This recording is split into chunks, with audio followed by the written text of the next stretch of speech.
What is low pass and high pass filter? Required components or practicalக்கு தேவையான components இங்க mention பண்ணியிருக்கேன். Capacitor, power supply, resistors எல்லாமே இருக்கு. இப்போ types of wave shaping network. Wave shaping networks is 2 types. ஒன்று இதில் linear wave shaping circuit, இன்னொன்று நான் லீனியர் வேவ் ஷேப்பிங் சர்க்யூட்டு. இதில் பார்த்தீங்கன்னா 3 டைப்ஸ் இருக்குது லீனியர் வேவ் ஷேப்பிங் சர்க்யூட்டில். RC circuit, RL circuit, RLC circuit. நான் லீனியர் வேவ் சர்க்யூட்டில் 2 டைப்ஸு, ஒன்று கிளிப்பரு, இன்னொன்று கிளாம்பரு. கிளிப்பர் ஏற்கனவே நம்ம போன செஷனில் பார்த்தோம், ப்ராக்டிக்கலாக கொஞ்சம் எக்ஸ்பிளைன் பண்ணேன். கிளாம்பர் நீங்கள் நெக்ஸ்ட் செஷனில் நான் கிளாம்பர் எக்ஸ்பிளைன் பண்ணுறேன்.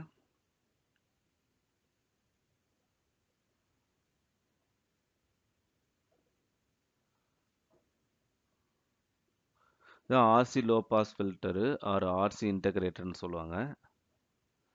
இந்த ஆர்சி லோ பாஸ் ஃபில்டர் சர்க்யூட்டில் ஒரு ரெசிஸ்டரு ஒரு கெப்பாசிட்டர் கனெக்ட் பண்ணியிருக்கோம்.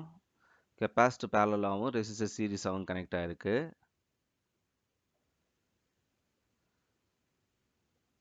இந்த ரெசிஸ்டர் 1K யூஸ் பண்ணியிருக்கோம். இந்த கெப்பாசிட்டி 0.22 UF யூஸ் பண்ணியிருக்கோம்.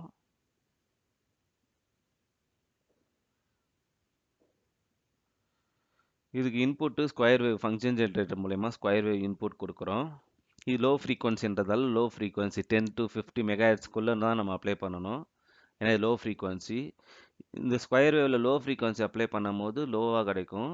அதுவே கொஞ்சம் மீடியம் இருக்கும்போது இந்த ட்ரையாங்கிள் வேவ் ஃபார்ம் ஷிஃப்டராக கிடைக்கும். அதுவே ஹை ஃப்ரீக்வன்சி அப்ளை பண்ணுறோம், மேக்ஸிமம் ஃப்ரீக்வன்சி.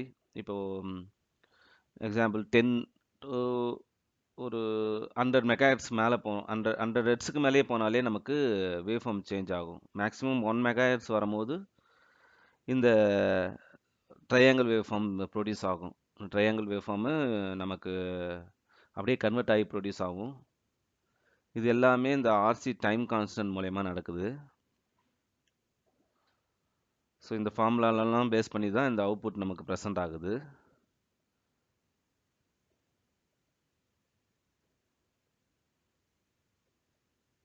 நெக்ஸ்ட் பார்த்தீங்கன்னா RC high pass filter or RC differentiator. இதில் கெப்பாசிட்டர் சீரிஸாக இருக்கும், ரெசிஸ்டர் பேரலாக இருக்கும் இந்த சர்க்யூட்டில். இதில் பார்த்தீங்கன்னா ரெசிஸ்டர் சீரிஸாக இருக்குது, கெப்பாசிட்டர் பேரலாக இருக்குது. இதுக்கு அப்படியே ஆப்போசிட்டாக தான் இருக்கும் ஆர்சி ஹை பாஸ் ஃபில்டர். இங்கே capacitor series, resistor parallel.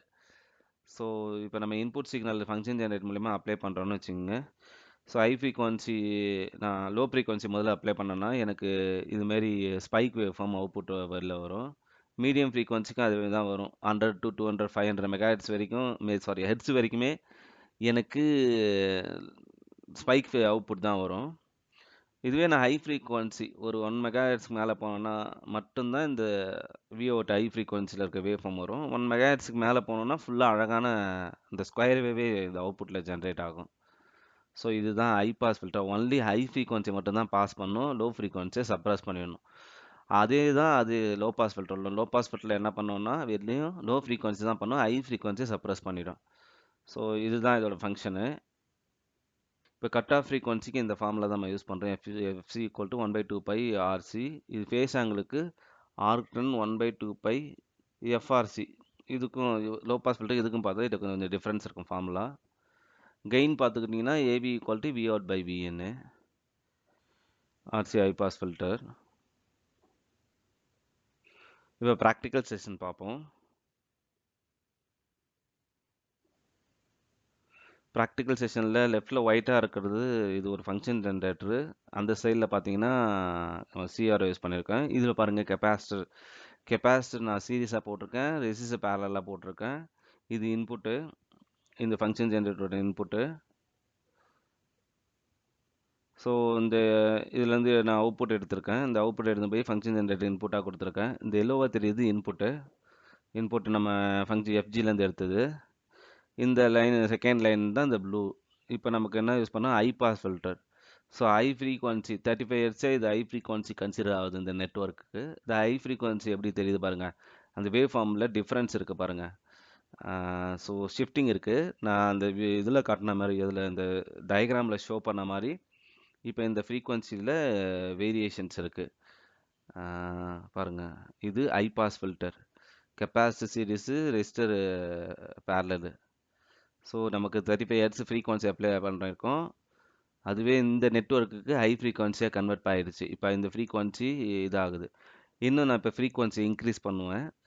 Increase பண்ணும்போது பாருங்கள் எப்படி அது இன்னும் கிளியராக கிளியரான வேவ் ஃபார்ம் வரும் பாருங்கள். ஸோ இதுதான் ஹை பாஸ் ஃபில்டர். நிறைய இன்டர்வியூவில் கேட்குற கொஸ்டின் இது தான். இதை நம்ம நல்லா படிக்கணும். இப்போ பாருங்கள், ஃப்ரீக்வன்சி 1 மெகாஹெர்ட்ஸ் யூஸ் பண்ணியிருக்கேன். 1 மெகாஹெர்ட்ஸ் இப்போ நான் இன்க்ரீஸ் பண்ணிட்டேன். 1 மெகாஹெர்ட்ஸ் இன்க்ரீஸ் பண்ணியிருக்கேன். இப்போ டைம் டிவிஷன் சேஞ்ச் பண்ணுவேன். சேஞ்ச் பண்ண பாருங்கள். இப்போ சேஞ்ச் பண்ண உடனே எப்படி இருக்கு பாருங்கள். அதே ஃப்ரீக்வன்சி இங்கே ஜென்ரேட் ஆகிருக்கு பாருங்கள். High frequency. இப்போ நமக்கு ஹை ஃப்ரீக்வன்சி மட்டும்தான் பாஸ் பண்ணுது. லோ ஃப்ரீக்வன்சி இருக்கும்போது ஷிஃப்டட் இருந்தது. ஹை ஃப்ரீக்வன்சியை மட்டும்தான் அது உள்ளே இப்போ பாஸ் பண்ணியிருக்குது. ஏன்னா நமக்கு இன்புட்டில் ஹை ஃப்ரீக்வன்சி அப்ளை பண்ணியிருக்கோம். இதுதான் high pass. Passing only the high frequency. எப்போல்லாம் நம்ம லோ ஃப்ரீக்வன்சி அப்ளை பண்ணுமோ அதில் அவுட்புட்டே வராது. அவுட்புட் சப்ரஸ் ஆகிடும்.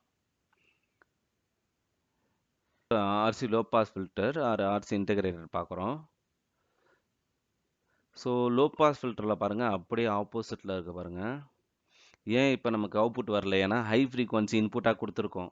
நான் போன இதில் ஃப்ரீக்வன்சியை மாற்றவே இல்லை. அப்படியே எடுத்து ரெசிஸ்டரையும் இதை மட்டும் இன்டர்சேஞ்ச் பண்ணிவிட்டு அப்படியே விட்டுருக்கேன். அதனால தான் இங்கே ஹை ஃப்ரீக்வன்சி இருக்கும்போது ஒரே ஸ்ட்ரெயிட் லைன் இருக்குது. ஏன்னா லோ பாஸ் ஃபில்டரில் ஹை ஃப்ரீக்வன்சியை எடுத்துக்காது. ஒன்லி லோ ஃப்ரீக்வன்சியை மட்டும்தான் அது எடுத்துக்கும்.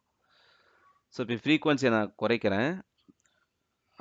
நம்ம வேவ் ஃபார்ம் பார்ப்போம் பாருங்கள். ஃப்ரீக்வன்சி இதில் பாருங்கள், ரெசிஸ்டர் சீரிஸு, கெப்பாசிட்டர் பேரலல் அப்படியே போனதுக்கு ஆப்போசிட்டு லோ பாஸ் ஃபில்டர். இப்போ பாருங்கள், இப்போ நான் 56 ஹெர்ட்ஸுக்கு கம்மியாக கொடுக்குறேன் பாருங்கள்.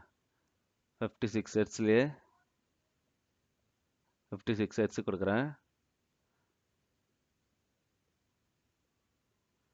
அவுட்புட் டியூன் பண்ணிகிட்ருக்கேன். ஸோ பாருங்க, வேவ் ஃபார்ம் வந்து போச்சு. ஸோ லோ பாஸ் ஃபில்டரில் நம்ம சர்க்யூட்டில் பார்த்த மாதிரி அதே வேவ் ஃபார்ம் இங்கே ஜென்ரேட் ஆகுது பாருங்கள். ஸோ இப்போ என்னென்னா, நான் முன்ன விட ஹை ஃப்ரீக்வன்சியாக கொடுத்துட்டு இருக்கேன். அதனால தான் வேவ் ஃபார்ம் இப்படி வருது. மேக்ஸிமம் ஃப்ரீக்வன்சி வந்துட்டேன் 50 ஹெர்ட்ஸு, 56 ஹெர்ட்ஸு இது ஹையாக எடுத்துக்குது இந்த நெட்ஒர்க்கு, இந்த ஆர்சி நெட்ஒர்க்குக்கு. ஏன்னா இந்த யூஸ் பண்ணுற கெப்பாசிட்டரை பொறுத்து ஃப்ரீக்வன்சி ரேஞ்சு மாறும். இப்போ பாருங்கள், 56 ஹெர்ட்ஸு எனக்கு ஹை ஃப்ரீக்வன்சி. இந்த ஹை ஃப்ரீக்வன்சி கொடுக்கும்போது வேவ் ஃபார்ம் பாருங்கள். இந்த waveform triangle waveform இந்த இந்த வேவ் ஃபார்மில் ப்ரொடியூஸ் ஆகுது ஹை ஃப்ரீக்வன்சி. நம்ம எப்படி ஸ்கிமேட்டிக்கில் பார்த்தோமோ அதே வேவ் ஃபார்ம் ஜென்ரேட் ஆகுது பாருங்கள். இதுவே நான் 10 ஹெர்ட்ஸ் 5 ஹெர்ட்ஸ் அதுமாரி போனால் எனக்கு எக்ஸாக்ட் ஸ்கொயர் வேவ் வரும். ஆனால் இந்த இதில் நான் ஒன்லி ஹை ஃப்ரீக்வன்சி கொடுத்து மட்டும்தான் நான் பார்க்குறேன். இந்த ஃபைனல் அவுட்புட்டை மட்டும்தான் நான் இதில் ஷோ பண்ணியிருக்கேன். என் சேனலை சப்ஸ்கிரைப் பண்ணுங்கள். தேங்க்யூ ஃபார் வாட்சிங்.